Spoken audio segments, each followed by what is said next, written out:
Welcome back to The Real Story. Today's last topic brings us to Boulder, Colorado. That's where a suspect is currently in custody after allegedly committing what authorities are calling a targeted act of terrorism on Sunday.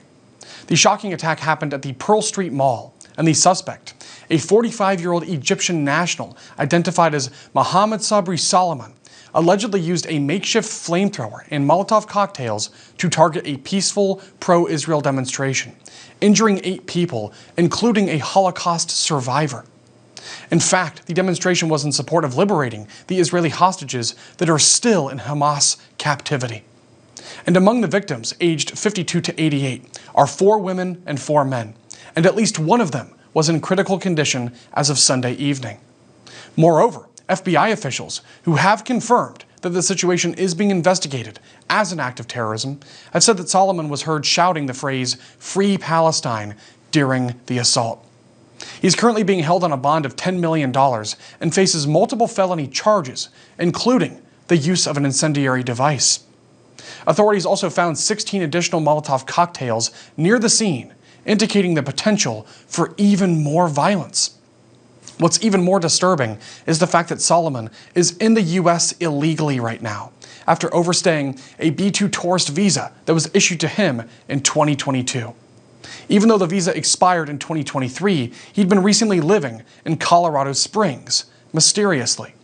So for this reason and others, this anti-Semitic act of terrorism has, which was condemned by Colorado Governor Jared Polis, reignited debates over immigration security and rising anti-Semitism in America, especially following the recent shooting at the Israeli embassy in Washington, D.C.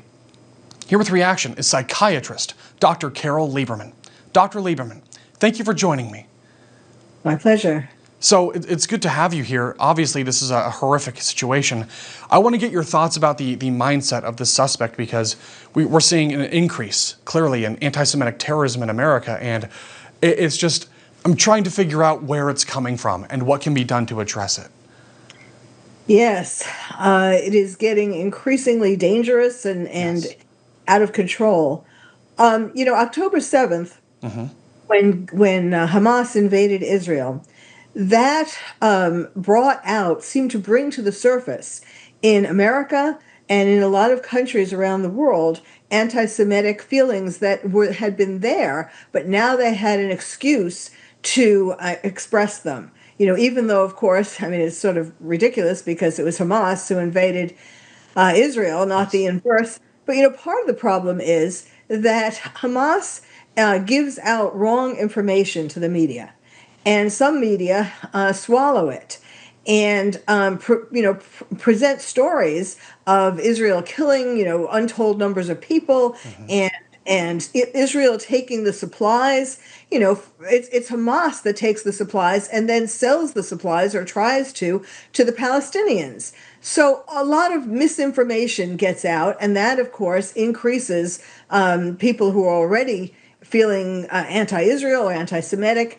And the colleges, the protests at the colleges are one set of this. Basically they are the puppets of terrorists. That's what, it's so frustrating. I am the terrorist therapist.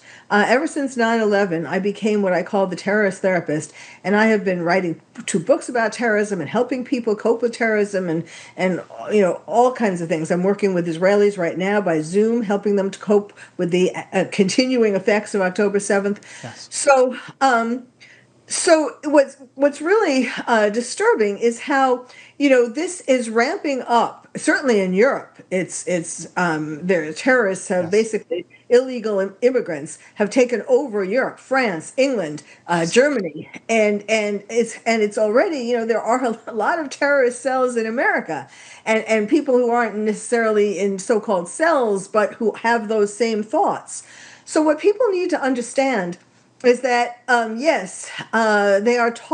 terrorists are taught from the time they're in the madrasas that the best thing you can do to curry favor is to destroy Israel and kill Jews. But it's not just that. Israel is the canary in the coal mine, and it's really that they want to kill anybody who is a non-believer. Yes. So these people who are protesting or this man in Colorado. They don't realize it. Well, I don't know his beliefs. Right. Maybe I shouldn't speak about him, but in general, most of the people who are involved in these anti-Semitic protests and attacks and so on, they don't realize that the terrorists are coming for them too. It Completely. is so. It is so Yes. outright. So they are so ignorant about this. I mean, Yes. I've been working on this since 9/11, as I said, and I've been trying to tell people all along that this is not the end, that this is not just about Jews and not just about Israel, and you need, especially gays for Gaza. Well, It's Dr. absurd. Lieberman, it's like these Western liberals, to your point, in the U.S. and beyond throughout the West, seem to think, well, if we just appease Islamic Jihad and the radical terrorists, then maybe they won't come for us. It's a horrible thought process, and what they're tolerating is evil. But what you're saying, it does speak to the power of propaganda. So I want to get your final thoughts about this.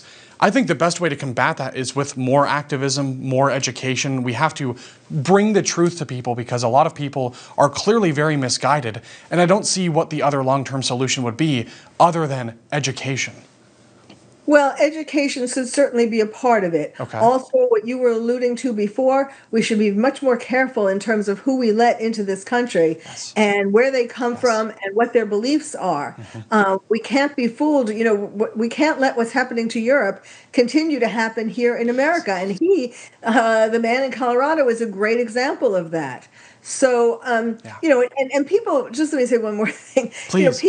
The argument is, this is free speech, but it's not free speech when you take Molotov cocktails and throw it at people and burn them. And it's not free speech when you trespass in the universities and keep Jewish No. students out of their classrooms and all of that. No. That's not free speech anymore. No, it's Islamic Jihad at that point. It's terrorism. Exactly. So we have to Exactly. name it, we have to shame it, and I completely agree with you as far as being very careful about who we allow into this country in the first place. So, Dr. Lieberman, we're out of time today, but I'd love to have you back on the show again sometime soon Sure. because this is a really pivotal moment, not just for America and for Israel, but really for all of human civilization. So, Yes. thank you.